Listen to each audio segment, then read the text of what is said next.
नमस्कार साथियों, स्वागत है आपका हमारे YouTube चैनल में। आप छत्तीसगढ़ की किस जगह से हमारे समाचार सुन रहे हैं, कृपया कमेंट बॉक्स में लिखकर हमें ज़रूर बताएं। साथ ही हमारे चैनल को सब्सक्राइब करना ना भूलें। रायपुर से प्रस्तुत हैं छत्तीसगढ़ के प्रादेशिक समाचारों के साथ मैं रजनी शुक्ला। पहले मुख्य समाचार।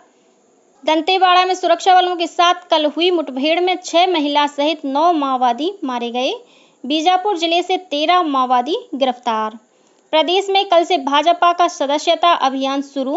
रायपुर में आयोजित कार्यक्रम में मुख्यमंत्री विष्णुदेव साय ने भाजपा की अपनी सदस्यता का नवीनीकरण कराया। आदिवासी नेता नंद कुमार साय ने फिर से भाजपा में किया प्रवेश।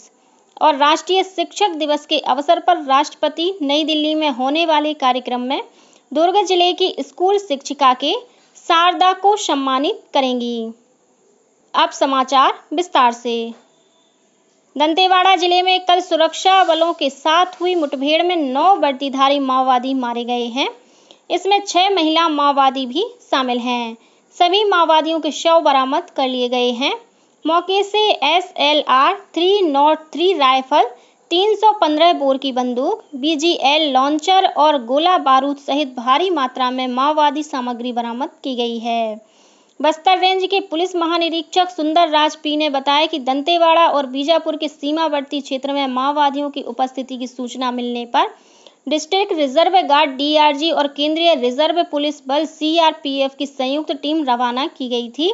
इसी दौरान बेला डीला की पहाड़ियों के पास पहले से घात लगाकर बैठे माओवादियों ने सुरक्षा बलों पर फायरिंग शुरू कर दी। जवानों द्वारा की गई जवाबी कार्रवाई में 9 माओवादी मारे गए। सर्च अभियान जारी है। इस अभियान में शामिल सभी जवान सुरक्षित बताए जाते हैं। इस मुठभेड़ में 9 माओवादियों के मारे जाने पर मुख्यमंत्री विष्णुदेव साय और उप मुख्यमंत्री विजय शर्मा ने DRG और CRPF के जवानों को बधाई दी है। श्री साय ने कहा कि माओवादियों के खात्मे तक हमारी यह लड़ाई जारी रहेगी। वहीं उप मुख्यमंत्री ने कहा कि छत्तीसगढ़ में नक्सलवाद समाप्ति की ओर है और यह हमारे जवानों की दृढ़ता के कारण संभव हो पा रहा है। उन्होंने कहा कि बस्तर में शांति स्थापित हो रही है और आने वाले समय में छत्तीसगढ़ पूरी तरह से नक्सल मुक्त हो जाएगा। इधर बीजापुर जिले में सुरक्षा बलों ने अलग अलग थाना क्षेत्रों से 13 माओवादियों को गिरफ्तार किया है। इनमें से 7 माओवादियों को गंगालूर क्षेत्र से और 6 अन्य माओवादियों को तर्रेम थाना क्षेत्र से गिरफ्तार किया गया है। यह कार्रवाई जिला पुलिस बल CRPF और DRG की संयुक्त टीम ने की है। गिरफ्तार माओवादियों पर कई घटनाओं में शामिल रहने का आरोप है। छत्तीसगढ़ में कल से भारतीय जनता पार्टी का सदस्यता अभियान शुरू हो गया है। रायपुर के पंडित दीनदयाल ऑडिटोरियम में आयोजित कार्यक्रम में मुख्यमंत्री विष्णुदेव साय ने भाजपा की अपनी सदस्यता का नवीनीकरण कराया। इस दौरान संगठन के वरिष्ठ नेता भी मौजूद थे। राज्य में 31 अक्टूबर तक यह अभियान चलाया जाएगा। इसके तहत हर ब्लॉक में 200 सदस्य बनाने का लक्ष्य रखा गया है। कार्यक्रम में मुख्यमंत्री ने कहा कि आज से प्रदेश में संगठन महापर्व अभियान की शुरुआत हुई है। उन्होंने कहा कि एक देश में 2 निशान, 2 विधान और 2 प्रधान नहीं चलेंगे। इसी सिद्धांत को लेकर भारतीय जनसंघ की नींव रखी गई थी। जनसंघ के इन्हीं आदर्शों पर चलते हुए राष्ट्र प्रथम की भावना के साथ भारतीय जनता पार्टी की शुरुआत हुई।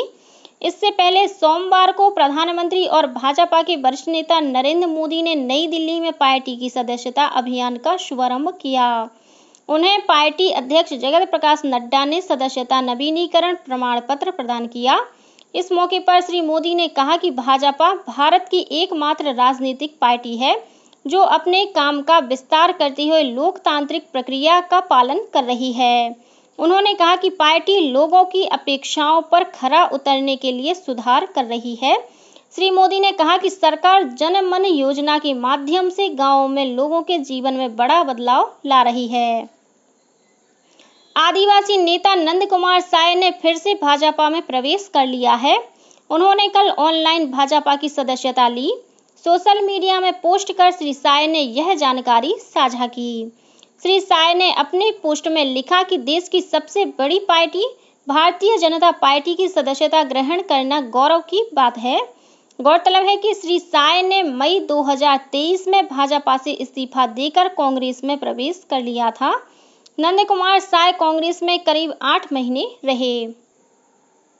केंद्रीय राज्य मंत्री तोखन साहू ने कल अपने झारखंड प्रवास के दौरान चतरा में भाजपा जिला कार्य समिति की बैठक लेकर विधानसभा चुनाव के लिए पार्टी की तैयारियों की समीक्षा की। गौरतलब है कि भारतीय जनता पार्टी ने श्री साहू को झारखंड के चतरा और लातेहार जिले का चुनाव प्रभारी नियुक्त किया है। कांग्रेस विधायक देवेंद्र यादव की न्यायिक रिमांड अवधि 7 दिनों के लिए और बढ़ा दी गई है।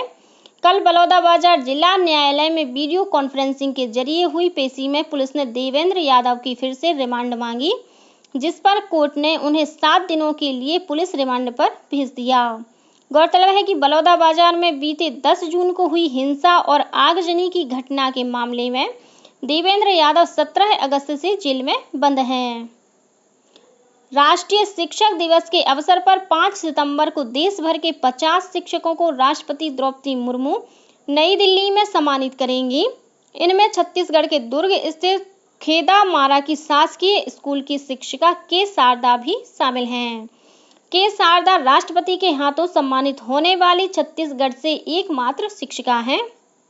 के शारदा ने बताया कि कोविड-19 के दौरान उन्होंने अत्याधुनिक शैक्षणिक तकनीकी को अपनाया, कंटेंट बनाए और डिजिटल टूल्स का उपयोग किया।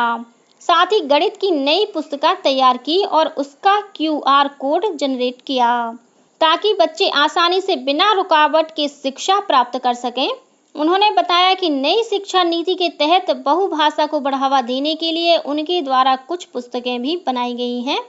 हिंदी से छत्तीसगढ़ी, अंग्रेजी से हिंदी और स्थानीय भाषा हल्बी में भी पुस्तक बनाई है।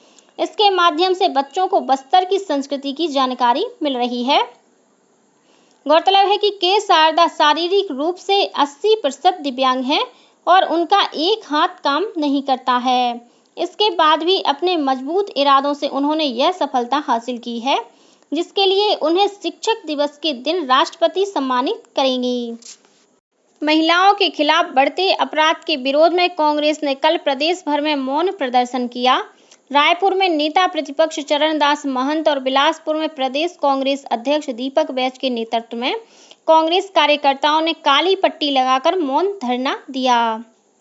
इस दौरान नेता प्रतिपक्ष चरणदास महंत ने कहा कि राज्य में भाजपा की सरकार बनने के बाद महिलाओं के खिलाफ अपराध के मामले बढ़े हैं। वहीं प्रदेश अध्यक्ष दीपक बैज ने आरोप लगाया कि प्रदेश में महिलाओं के खिलाफ अपराध करने वाले लोगों को पकड़ने की बजाय सरकार मामले को दबाने का प्रयास करती है।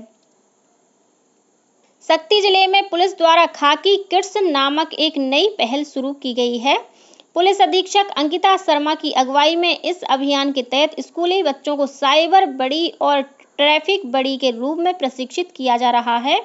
इसका उद्देश्य बच्चों को साइबर सुरक्षा और ट्रैफिक नियमों के प्रति जागरूक बनाना है, ताकि वे न केवल स्वयं जागरूक हों बल्कि अपने परिवार और समाज को भी जागरूक कर सकें।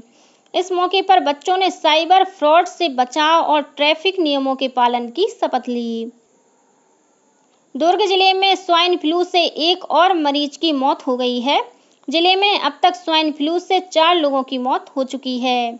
वहीं 13 मरीजों का इलाज जिले के विभिन्न अस्पतालों में चल रहा है। जिला कलेक्टर ऋचा प्रकाश चौधरी ने एडवाइजरी जारी कर लोगों को स्वाइन फ्लू से सतर्क रहने की अपील की है। उन्होंने बताया कि स्वाइन फ्लू के बढ़ते मामलों को देखते हुए जिला अस्पताल में 10 और चंदूलाल चंद्राकर मेडिकल कॉलेज में 30 बिस्तर आरक्षित किए गए हैं। ओल्ड पेंशन स्कीम OPS चुनने वाले शासकीय सेवकों की पेंशन निर्धारण प्रक्रिया की कार्यशाला और प्रशिक्षण आज 4 सितंबर को रायपुर स्थित शासकीय कन्या पॉलिटेक्निक कॉलेज में आयोजित की जाएगी। कलेक्टर डॉक्टर गौरव सिंह ने इस प्रशिक्षण में जिले के सभी आहरण संवितरण अधिकारियों को उपस्थित होने के निर्देश दिए हैं। इस दौरान कार्यशाला में पुरानी पेंशन योजना लागू होने के बाद मृत्यु होने और अशक्तता वाले शासकीय सेवकों के प्रकरणों में राशि समायोजन तथा पेंशन निर्धारण की प्रक्रिया की पूरी जानकारी वित्त विभाग के अधिकारियों द्वारा दी जाएगी। और अब कुछ अन्य खबरें संक्षेप में। उप मुख्यमंत्री अरुण साव ने कल रायपुर में राज्य के प्रसिद्ध तीर्थ स्थल महामाया धाम रतनपुर पर आधारित पुस्तिका छत्तीसगढ़ का प्रसिद्ध तीर्थ स्थल रतनपुर का विमोचन किया। रायपुर के इंदिरा गांधी कृषि विश्वविद्यालय परिसर में कल एक पेड़ मां के नाम अभियान के तहत पौधारोपण कार्यक्रम का आयोजन किया गया। इस अवसर पर विश्वविद्यालय की कुलपति डॉक्टर गिरीश चंदेल ने पौधा लगाया। श्री रामलला दर्शन योजना के तहत कल शक्ति जिले से 37 श्रद्धालुओं के दल को अधिकारियों और जनप्रतिनिधियों ने हरी झंडी दिखाकर अयोध्या धाम के लिए रवाना किया। गरियाबंद जिले के कोड़ो हरदी मोड़ के पास अज्ञात वाहन ने 2 सगे भाइयों को अपनी चपेट में ले लिया, जिससे उनकी मौके पर ही मौत हो गई। गौरेला पेंड्रा मरवाही जिले में हर्रा टोला के पास गांजा तस्करी के मामले में पुलिस ने 5 आरोपियों को गिरफ्तार किया है। उनके पास से 1.5 क्विंटल से अधिक का गांजा बरामद किया गया है। और प्रदेश में आज कुछ स्थानों पर हल्की से मध्यम वर्षा होने अथवा गरज चमक के साथ छींटे पड़ने की संभावना है। वहीं 1-2 स्थानों पर आकाशीय बिजली गिरने के भी आसार हैं। इसी के साथ छत्तीसगढ़ के समाचारों का ये बुलेटिन समाप्त हुआ। नमस्कार।